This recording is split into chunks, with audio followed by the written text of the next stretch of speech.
అందరికీ నమస్కారం అండి. ఈ వీడియో కనుక నచ్చినట్లయితే లైక్ చేసి ఓం శ్రీ మాత్రే నమః అని కామెంట్ చేయండి. సింహరాశి వారికి 25, 26, 27 తేదీల్లో మీకు జరగబోయే తెలిస్తే ఖచ్చితంగా ఆశ్చర్యపోతారు. మీరు ఎన్ని పనులున్నా సరే కాసేపు పనులన్నీ కూడా పక్కన పెట్టి మీకు సంబంధించినటువంటి ఎన్నో ముఖ్యమైనటువంటి విషయాలు ఈ వీడియోలో మీకు తెలియచేయడం అనేది జరుగుతుంది. కాబట్టి మీకోసం మీరు కాస్త సమయాన్ని ఈ వీడియో వినడం ద్వారా ఎంతో విలువైనటువంటి సమాచారం అనేది మీకు అందుతుంది. మీరు ఆ పొరపాటు ఏం చేస్తున్నారో ఆ పొరపాటు గురించి మీరు ఎంతో మానసికంగా నలిగిపోతూ ఉంటున్నారనమాట. కాబట్టి మీరు చేస్తున్న పొరపాటు ఏంటి, మీరు చేసినటువంటి సరి చేసుకోవలసినటువంటి ఆ యొక్క పని ఏంటి, ఇదంతా కూడా వీడియోలో క్లుప్తంగా వివరించబడుతుంది. కాబట్టి ఈ వీడియోని స్కిప్ చేయకుండా చివరి వరకు వినండి. అలాగే ఒక లైక్ చేసి సపోర్ట్ కూడా చేయండి. ముఖ్యంగా ఈ వీడియోని సింహరాశి వారు ఒంటరిగా మాత్రమే వినండి. మన జీవితంలో ఎటువంటి సమస్యలున్నా కానీ శ్రీ శివశక్తి అమ్మవారి ఆశీస్సులతో జ్యోతిష్యం చెప్పబడును. గురువుగారి ఫోన్ నెంబర్ 8919346347. మీరు ఇప్పటి వరకు ఎన్నో చోట్ల జ్యోతిష్యం చెప్పించుకొని మీరు ఆశించిన మార్పులు మీ జీవితంలో జరగలేదని చెప్పి బాధపడుతూ ఉంటున్నారు. కానీ ఇప్పుడు అస్సలు జరగదండి. మీ సమస్యలు ఏవైతే ఉన్నాయో ప్రేమ, పెళ్లి, ఉద్యోగం, రాజకీయం, సంతానం లేక ఇబ్బంది పడుతున్నవారు, భార్యాభర్తల మధ్య గొడవలు ఉన్నా, అప్పుల సమస్యలు ఉన్నా, శత్రువుల సమస్యలు ఉన్నా అవేంటో మీరు గురువుగారికి వివరించి చెప్పినట్లయితే వాటికి తగిన పూజలు చేసి గురువుగారు కొన్ని రోజుల్లోనే పరిష్కారం చూపిస్తారు. గురువుగారు చెప్పింది చెప్పినట్లు 100కి 100% అవుతుంది. నమ్మకంతో ఒక్కసారి కాంటాక్ట్ అవ్వండి. ఇక సింహరాశి వచ్చేటప్పటికి వివిధ అంటే రాశి చక్రంలో 5వ రాశి. ఈ రాశికి అధిపతి రవి అంటే సూర్య భగవానుడు. వీరి మీద సూర్య భగవానుడి యొక్క ఆశీస్సులు వీరెప్పుడు కూడా ఉంటూ ఉంటాయి. కాబట్టి వీరెప్పుడు కూడా తేజవంతంగా వెలిగిపోతూ ఉంటారు. అంటే వీరి జీవితంలో ఒక తేజస్సు, ఒక అదృష్టం అనేది వీరికి సూర్య భగవానుడి రూపంలోనే చాలా వరకు కూడా వస్తుంది. కాబట్టి అదృష్టం ఉన్నటువంటి రాశుల్లో సింహరాశి వారిది ముఖ్యంగా ఒకటనే చెప్పుకోవచ్చు అనమాట. సింహరాశి వారి మనస్తత్వం ఎలా ఉంటుందంటే అడవికి రారాజు సింహం. అలాగే వీరి జీవితంలో కూడా రారాజుల్లా బ్రతకాలి అనుకుంటారు. అంటే ఎవరి కింద తల వంచడం, ఒకరి కింద తగ్గడం, ఒకరి కింద ఓడిపోవడం, ఇలాంటి లక్షణాలు అనేవి అస్సలు వీరికి ఎప్పుడు కూడా ఉండవన్నమాట.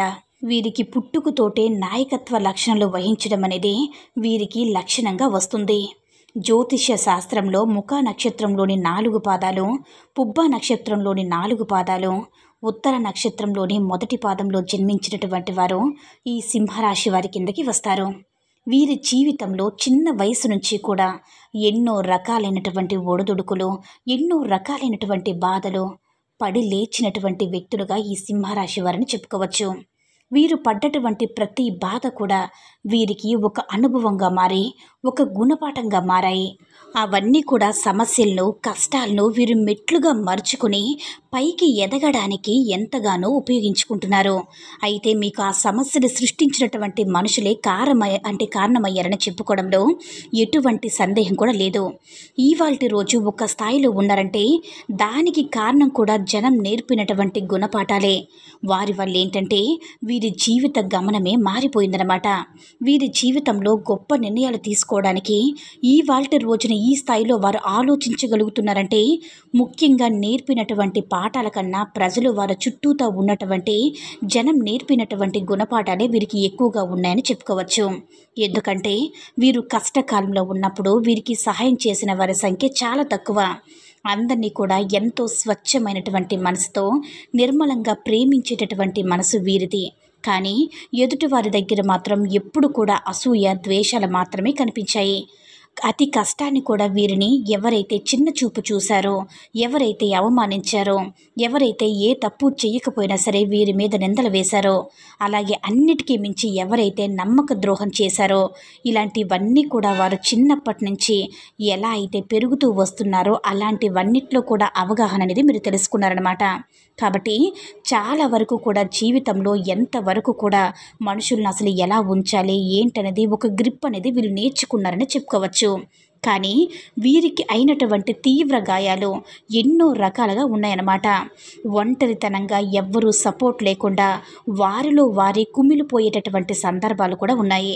మీరు స్వయంగా వీరి కాళ్ళ మీద వీరు లేచి నిలబడినటువంటి వ్యక్తులన్నమాట. వీరు కింద పడినప్పుడు వీరిని పైకి లాగడానికి ఒక్క చేయి కూడా ముందుకు రాలేదని చెప్పడంలో ఎటువంటి సందేహం లేదండి.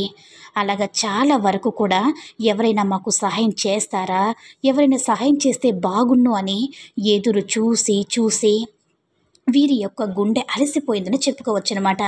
కాబట్టి ఇవాల్టి రోజున మీరంతా కఠినంగా, అంటే ఈ సింహరాశి వారు కఠినంగా మారారంటే అంత స్ట్రాంగ్గా ఉన్నారన్నమాట. ఎప్పుడైనా సరే ఒక కాకికి ఏదైనా ఇబ్బంది వస్తే 4 కాకులు వస్తాయి. కానీ ఒక మనిషికి ఇబ్బంది వస్తే మాత్రం మన చుట్టూతా ఉన్నటువంటి నలుగురు మనుషులు దూరంగా వెళ్ళిపోతారు. ఒక్కరూ కూడా సహాయం చేయడానికి ముందుకు రారు. ఎవ్వరూ కూడా మన కష్టాల నుంచి బయటపడేయడానికి పనికిరారు. ఇంకా పోయాక లోతు, అంటే అందులో మునిగిన వాడికి ఇంకా ముంచేయడానికి తప్ప జనం అనేవారు ఎవ్వరూ పైకి లాగి సహాయం చేసేటటువంటి వారు కాదు. చాలా వరకు వాస్తవాలు కూడా ఈ సింహరాశి వారు తెలుసుకొని జనంతో చాలా వరకు ఎలా మెలగాలి, ఎలా బ్రతకాలో నేర్చుకున్నారన్నమాట. అయితే వీరిలో ఉన్నటువంటి గొప్ప మనసు ఏంటో తెలుసా? ఎవరు ఎంత చేసినప్పటికీ కూడా వారికి మనకి తేడా ఏముంటుందని చెప్పి వారికిలాగా వీరు ఎలాంటి చెడును కూడా నేర్చుకోలేదు, స్వీకరించరు కూడా.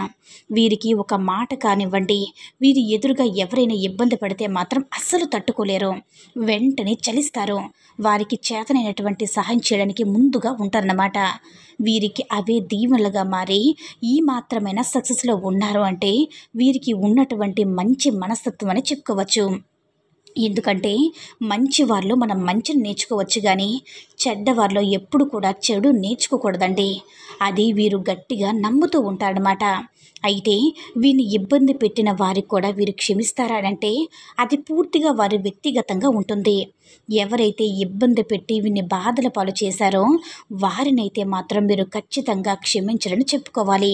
ఎందుకంటే వీరు ఏదైనా సరే ముక్కుసూటి వ్యక్తులు, ధైర్యం కలిగినటువంటి వ్యక్తులు, మంచికి ఎంత తోడుగా ఉంటారో చెడును పూర్తిగా దూరం పెట్టేస్తారని చెప్పి మనకిక్కడ సింహరాశి వారి గురించి చక్కగా అర్థమవుతుంది. కాబట్టి మీరు దూరం పెట్టేయడం కూడా వీరు మంచిదని చెప్పి నమ్ముతూ ఉంటారు. అలా పెట్టేయడం ద్వారా మీకు మంచి జరిగిందని చెప్పేసి నమ్ముతూ ఉంటారు. ఎందుకంటే ఒకానొక సందర్భంలో వారు ఎదుటి వారి వల్ల, అది స్నేహితుల రూపంలో కావచ్చు, లేదా బంధువుల రూపంలో కావచ్చు, లేదా వ్యక్తుల రూపంలో కావచ్చు, చాలా చాలా దారుణంగా మోసపోయారండి. అది డబ్బు పరంగా కావచ్చు, లేదంటే వారి వ్యక్తిగత విషయాలకు సంబంధించవచ్చు. దానివల్ల ఏంటంటే ఒంటరిగా బాధపడుతూ ఉండిపోయారు. కనీసం కడుపులో బాధను చెప్పుకోవడానికి కూడా ఎవరూ లేకుండా పోయారు. చెప్పుకోలేకపోయారు. ఎవరికి చెప్పుకోలేక నరకం అనుభవించారు. ఒంటరిగా ఉండి కుమిలిపోయినటువంటి సందర్భాలు ఎన్నో ఉన్నాయి. ఎదుటివారి వల్ల మీరు అంతగా అనుభవించారనమాట. అదే సమయంలో దైవాన్ని కూడా నిందించారు. అది ఎలా అంటే, మేము ఏం చేశామో మాకంత శిక్ష విధిస్తున్నారు, మాకెందుకు ఇంత దెబ్బ మీద దెబ్బలు కొడుతున్నారు తండ్రి. ఏ రకంగా అంటే డబ్బు పరంగా కావచ్చు, మానసిక సంతోషపరంగా కావచ్చు, ఆరోగ్యపరంగా కావచ్చు, మమ్మల్ని ఎందుకు ఈ రకంగా ఇన్ని బాధలు పెడుతున్నావని చెప్పి మీరు దైవాన్ని నిందించినటువంటి సందర్భాలు కూడా ఉన్నాయన్నమాట. వారి వల్ల కాబట్టి వీరి మనసు ముక్కలైపోయింది. కాకపోతే వీరు దైవాన్ని నిందించడం పొరపాటున విషయం తర్వాత గ్రహించి వీరు చేసింది చాలా పొరపాటుని అర్థం చేసుకున్నారు. ఎందుకంటే దైవం ఏది చేసినా కూడా మంచి కోసం అన్న సత్యాన్ని తెలుసుకొని కొంతమంది గురించి అనుభవపూర్వకంగా అర్థమైతే తప్ప మనం వారిని దూరం చేసుకోలేమన్న సత్యాన్ని గ్రహించి కళ్ళు తెరిపించి దైవం ఏదైనా సరే మన మంచికి మనకి గుణపాఠాలను నేర్పిస్తుందని వారు అర్థం చేసుకోవడం అనేది జరిగింది. ఇప్పుడు వారున్నందుకు చాలా కుమిలిపోయారు. ఎందుకంటే దైవం ఎప్పుడు కూడా వీరిని అంటి పెట్టుకుని తిరుగుతూ ఉంటుందన్నమాట. వీరు వెన్నంటే ఉండి ప్రతి విషయంలో కూడా వీరిని కాపాడుకుంటూ వస్తుంది. ఆ దైవం వీరిని క్షణం కూడా వదిలిపెట్టట్లేదు. మరి అసలు ఆ దైవం ఎవరో తెలిస్తే మీరు నిజంగా ఆశ్చర్యపోతారండి. ఎందుకంటే ఎంతమందినో నమ్ముతూ ఉంటామో, దైవాలను మనము ఒక్కొక్క ఇష్టాన్ని బట్టి ఒక్కొక్కరు నమ్ముతూ ఉంటారు. కానీ సింహరాశి వారి మనస్తత్వం ఏంటంటే పరమేశ్వరుడికి దగ్గరలో ఉంటుందన్నమాట. అంటే మీ ఆలోచన విధానం కావండి, మీరు నిర్ణయాలు తీసుకోవడం కానివ్వండి, ఇలాంటి లక్షణాలన్నీ కూడా పరమేశ్వరుడికి దగ్గరలో ఉంటాయి. వీరి ఆలోచన విధానాలు కాబట్టి పరమశివుని యొక్క ఆశీస్సులు వీరికి ఉంటాయన్నమాట. పరమశివుణ్ణి వీళ్ళని అంటి పెట్టుకొని కాపాడుతూ వస్తున్నారన్నమాట. ఆ విషయం వీళ్ళు గ్రహించడానికి చాలా సమయం పట్టింది. కొంతమందికి ఇప్పటికీ కూడా అర్థం కానివారు ఉన్నారు. ఎక్కువగా సేవ భక్తులు ఉంటూ ఉంటారన్నమాట. ప్రతి నిత్యం కూడా ప్రతి సోమవారం కూడా శివారాధన చేసుకుని ఉపవాస దీక్షను ఆచరించి శివాలయానికి వెళ్ళి అభిషేకం చేసి దీపాన్ని వెలిగించి ఇలా చాలామంది కూడా సింహరాశి వారిలో పూజించే వాళ్ళు ఉంటారు. కాబట్టి ఈ సింహరాశి వారి మీద ఎప్పుడు కూడా ఆ మహాశివుని యొక్క ఆశీస్సులు అనేవి పుష్కలంగా ఉంటాయి. కాబట్టి మీరు ఎప్పటికైనా సరే ఆ విషయం తెలియకపోతే ఇప్పటికైనా సరే తప్పకుండా పరమేశ్వరుని నమ్ముకోండి. ఆ పరమేశ్వరుడికి మీ యొక్క ప్రతి కష్టాన్ని కూడా చెప్పుకోండి. ఇలా చేయడం వల్ల మీ జీవితంలో కొత్త మార్పులు చేర్పులు జరుగుతాయి. ఇక అసలు మాకు కొన్ని సందర్భాల్లో మాకు జీవితమే లేదు, మాకు అస్సలు ఎవరూ లేరని చెప్పి అనుకున్నటువంటివి కూడా మీకు మారిపోయి గతంలో పడినటువంటి బాధలన్నీ తొలగిపోయి ఎంతో సంతోషంగా ఉండే అవకాశాలు కూడా ఆ పరమశివుడు మీకు తప్పకుండా ఇస్తారనమాట. చాలా వరకు కూడా మిమ్మల్ని ఆ పరమశివుడు కాపాడాడు. దైవం లేదు అని అనుకున్నారు, కానీ ఆ మాటని మీరు వెనక్కి తీసుకునే రోజు కూడా ఇదే అని చెప్పుకోవచ్చు. ఎందుకంటే ప్రతి కష్టంలో కూడా పరమశివుడు మీకు తోడుగా ఉండి మిమ్మల్ని కాపాడుకుంటూనే వస్తున్నారు. ప్రమాదాలు కొన్ని మీకు చాలా వరకు జరగబోయాయి. మీకు తెలియదు, కొన్ని అర్థమై ఉండవచ్చు, కొన్ని అర్థం కాకపోవచ్చు. అలాంటి సందర్భాల నుంచి కూడా పరమశివుడు మిమ్మల్ని పైకి తేలించాడని అంటే మీకు మిమ్మల్ని రక్షించగలిగారు. అలాగే కొంతమంది స్నేహితుల దగ్గర మీరు మోసపోబోయారు, ఇంకా చాలా ఎక్కువగా మోసపోయారన్నమాట. కానీ అంతటితో గొడ్డలతో పోయేదాన్ని గోరుతోనే వదిలించే నిజం మీకు అర్థమయ్యేటట్లుగా చేశారా పరమేశ్వరుడు. ఇలా చాలా వరకు కూడా మీ జీవితంలో చెడుకు మీకు తెలియక దగ్గరగా వెళుతుంటే ఆ పరమేశ్వరుడు వెనక్కి లాగినటువంటి సందర్భాలు ఎన్నో ఉన్నాయని చెప్పుకోవచ్చు. కాబట్టి ఆ దైవం మీకు తోడు లేరు అనుకుంటే చాలా పొరపాటండి. ఆ పరమశివుడు మీకు ప్రతి క్షణం కూడా తోడుగా ఉండి కంటికి రెప్పలా కాపాడుకుంటూ వస్తున్నారనమాట. కాబట్టి మీరు తెలిసి తెలియక బాధలో ఉన్నప్పుడు ప్రతి మనిషి కూడా సహజంగా అనుకుంటూ ఉంటారు. అలాగే అనుకుంటున్నారు కాబట్టి ఆ దైవం యొక్క బాధను మీ యొక్క మనోవేదన అర్థం చేసుకొని మిమ్మల్ని తప్పకుండా క్షమిస్తారు. మీరు కాస్త సోమవారం పూట శివాలయానికి వెళ్ళడం, శివారాధన చేసుకోవడం, శివుడికి చెంబుడు నీటితో అభిషేకం చేసుకోవడం, ఆయన మనం ఎంత గొప్పగా పూజ చేశామని కాదండి, మన కన్నీటి బాష్పం ఉంటుంది చూడండి, అది కోటి అభిషేకాలకున్న ఆ తండ్రికి ఎక్కువ అన్నమాట. అంటే కోటి అభిషేకాల కన్నా కూడా మన కన్నీటి నీటి బొట్టు అనేది ఎక్కువ అన్నమాట. అది మన తండ్రికి మనం చేసేటటువంటి గొప్ప అభిషేకం. మన మనసు లోతుల్లో ఆ తండ్రిని మనం మనస్ఫూర్తిగా తలుచుకొని ఆ తండ్రిని ప్రేమగా పిలిస్తే ఆయన ఖచ్చితంగా మన యొక్క ప్రతి కష్టాన్ని కూడా తీరుస్తారనమాట. కాబట్టి శివయ్య మనస్ఫూర్తిగా ఆరాధన చేయండి. ఆ తండ్రికి శివాలయానికి వెళ్ళి ఒక మారేడు దళం మీద కాస్తంత మట్టి ప్రమిద పెట్టి నువ్వుల నూనె దీపం వెలిగించండి. నువ్వుల నూనె పోసి దీపం వెలిగించండి. చక్కగా ఒక చిన్న బెల్లం ముక్క నైవేద్యంగా పెట్టండి. ఇలా తండ్రి కనుక మీరు ఆరాధన చేసినట్లయితే మీరు జీవితపరంగా ప్రతి కష్టం నుంచి బయటపడే అవకాశం అనేది పూర్తిగా ఉంటుందన్నమాట. కాబట్టి తప్పకుండా ఇలా చేయండి. అలాగే శివారాధనతో పాటుగా మీ ఇష్ట దైవానికి కులదైవం ఉంటే కులదైవాన్ని కూడా మీరు పూజించండి. కులదైవం ఏంటంటే చాలామంది ఈ రోజుల్లో తెలియట్లేదు, కానీ మన వంశానికి ఇప్పుడు మనకు ఒక చెట్టు ఎలా అయితే పైకి కనిపిస్తున్న చెట్టు వేళ్ళు భూమిలోకి ఎలా ఉంటాయో ఆ వేళ్ళు ఉంటేనే ఆ చెట్టు అనేది బ్రతికి ఉంటుంది కదా. అలాగే మీ యొక్క కులదేవత కూడా అంతేనమాట. మీ వంశాన్ని కాపాడే చల్లని తల్లి అనమాట. ఆ తల్లి చాలామంది ఈ రోజుల్లో తెలుసుకోవట్లేదు. ఎక్కువగా నమ్మి పూజించే వాళ్ళు, అలా పూజ చేసి వారికి ఉన్నటువంటి ప్రతి సమస్య నుంచి కూడా బయటపడుతూ ఉండేవాళ్ళు అప్పటి రోజుల్లో. ఇప్పుడేంటంటే పెద్దగా అర్థం కాక మామూలు పూజలు చేసుకుంటున్నారు, కానీ కులదైవాన్ని కాస్త వెనకేసేస్తున్నారు. కాబట్టి మీరు తప్పకుండా మీ కులదైవాన్ని గురించి తెలుసుకోండి. మీ కులదైవానికి పూజలు చేసి పరమేశ్వరుడితో పాటుగా మీ యొక్క కులదైవం యొక్క చిత్రపటానికి మీరు పూజ గదిలో పెట్టుకుని చక్కగా ధూప దీప నైవేద్యాలతో మీరు పూజించినట్లయితే మీకున్నటువంటి ప్రతి కష్టం నుంచి కూడా బయటపడి మీ జీవితంలో మంచిగా సక్సెస్లోకి వెళ్ళే అవకాశం అనేది ఉంటుంది. ఆ దైవం యొక్క ఆశీస్సులు మీకు ఇంకా రెట్టింపు ఉంటాయన్నమాట. అంటే పరమశివుడు ఆశీస్సులు అలాగే కులదేవత యొక్క ఆశీస్సులు మీరు జీవితంలో మంచి స్థాయికి ఎదగలుగుతారు. కాబట్టి ఇలా చేయండి. ఇంకా మీరేంటంటే ఈ 3 రోజులైతే చాలా వరకు కూడా బిజీగా ఉంటారండి. ఈ 3 రోజుల్లో కూడా మీరు ఏదైనా సరే దూర ప్రయాణాలు చేసే అవకాశం అనేది ఉంటుంది. ఆ యొక్క ప్రయాణాలు అనుకూలించే అవకాశం మీకు ఆర్థికపరమైనటువంటి సమస్యలు కూడా గతంతో పోల్చుకుంటే చాలా వరకు కూడా తగ్గాయని చెప్పుకోవచ్చు. మీకున్నటువంటి అప్పులు మీరు నిదానంగా తీర్చుకుంటూ వస్తున్నారు. అప్పులు ఏంటంటే కొంచెం మీరు మితిమీరేటటువంటి ఖర్చులు చాలా వరకు జాగ్రత్త చేస్తూ ఉంటారు.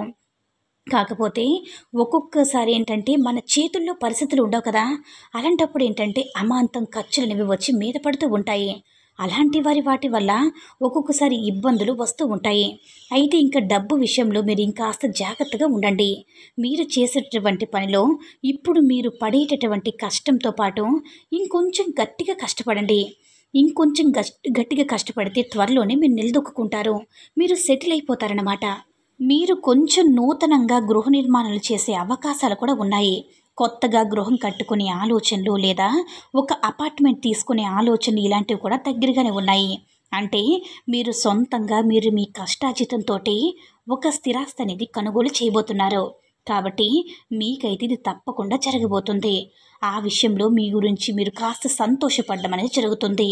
ఎందుకంటే మీ జీవితంలో మీరు చేసినటువంటి మంచితనం వల్ల, మీరు చేసినటువంటి పుణ్యాల వల్ల, మీరు ఆ దైవం మీద ఉంచినటువంటి నమ్మకం వల్ల, మీరు చేసినటువంటి పూజల వల్ల మీకు ఆ దైవం ఇవాల్టి రోజున చాలా మంచి బహుమతి రూపంలో ఇవ్వబోతుందన్నమాట.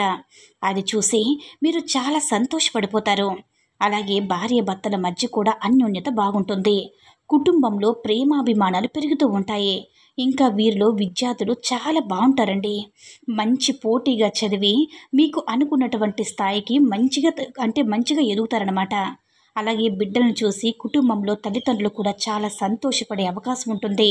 వీరిలో కొంతమంది వివాహం కోసం ఎదురు చూస్తూ ఉన్నారు కదా! మీరు కూడా మంచి సంబంధాలతో వివాహం జరిగే అవకాశం అయితే ఉంటుందన్నమాట. ప్రేమికులు కూడా అనుకూలంగా ఉంటుంది. ఉద్యోగాల కోసమైతే ప్రయత్నాలు చేసేవారికి తప్పకుండా మీకు ఉద్యోగ ప్రయత్నాలనేవి అనుకూలిస్తాయి. మంచి ఉద్యోగం అనేది మీకు వస్తుంది. వ్యాపారం చేసేవారు కూడా మంచిగా లాభాలు వచ్చే అవకాశం అనేది ఉంటుంది. ఇలా అన్ని రంగాల వారికి కూడా అనుకూలంగా ఉంటుంది. తప్పకుండా మీరు ఇంతకుముందు మనం చెప్పినటువంటి నియమాలు ఆచరించండి. ఇలా చేయడం వల్ల మీ జీవితం ఇంకా బంగారు బాటగా మారడానికి అవకాశం అనేది ఉంటుందన్నమాట. ఇక ఈ 3 రోజులు అంటే సంతానం లేకపోవడం కొంతమంది బాధపడుతూ ఉన్నారనమాట. వారికి మంచిగా గుడ్ న్యూస్ త్వరలోనే వినే అవకాశం ఉందని చెప్పుకోవచ్చు. ఆరోగ్యం కూడా అనుకూలిస్తుంది. మనశ్శాంతి అనేది ఉంటుంది. మీరు ఓం నమః శివాయ, ఓం నమః శివాయ, ఓం నమః శివాయ అనేటటువంటి మంత్రాన్ని మీరు ఖాళీ సమయం దొరికినప్పుడల్లా కూడా మీ మనసులో స్మరించుకుంటూ ఉండండి. ఎన్నిసార్లైనా పర్వాలేదు.